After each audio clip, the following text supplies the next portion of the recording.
देखिए आईएसएफआर रिपोर्ट आप लोगों ने देश के संदर्भ में याद किया होगा। मैं आपको यूपी के संदर्भ में कुछ फैक्ट यहाँ पर याद कराता हूँ। ठीक है, सबसे पहला और इंपॉर्टेंट फैक्ट आप लोगों का यहाँ पर ये है कि यूपी के संदर्भ में जो फॉरेस्ट कवर है, जो वनावरण है, वो टोटल कितना है। तो यहाँ पर आप लोग ध्यान दो तो फॉरेस्ट कवर है 6.24%।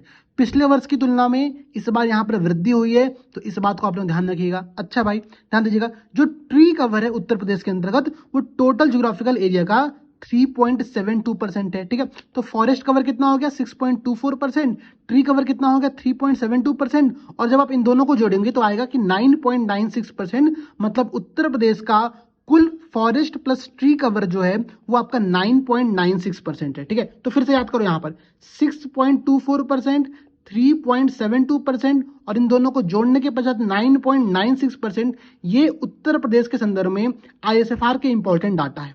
ध्यान दीजिएगा, यहां पर आपको 1% और दिख रहा है, वो है उत्तर प्रदेश का recorded forest area.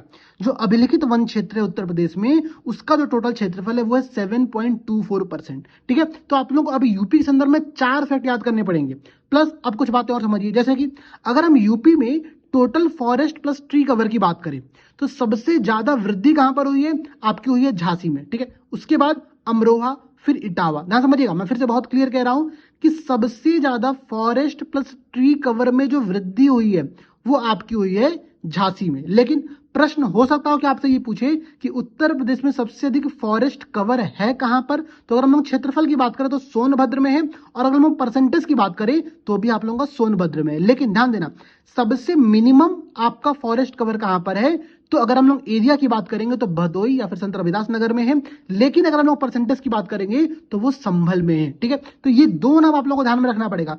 Sonbhadra percentage और एरिया दोनों में ही पहले स्थान पर है, जबकि भदोई आपका एरिया के क्षेत्र में नंबर 1 पर है, जबकि संभल जो है, ठीक है, मिनिमम की बात कर रहा हूं मैं, न्यूनतम वनावरण की बात कर रहा हूं, तो वो आपका यहां पर नंबर 1 पर है, सबसे लास्ट पोजीशन पर है। ठीक है, तो ये 2 पॉइंट आप लोग ध्यान रखना, बेहद इंपॉर्टेंट पॉइंट है आईएसएफआर रिपोर्ट के संदर्भ में। इसके अलावा अगर आपको कुछ और भी पॉइंट यहां पर जानना हो तो आप लोग कमेंट सेक्शन में बता देना, मैं उस पर एक शॉर्ट वीडियो आप लोगों को बना दूंगा। All the best.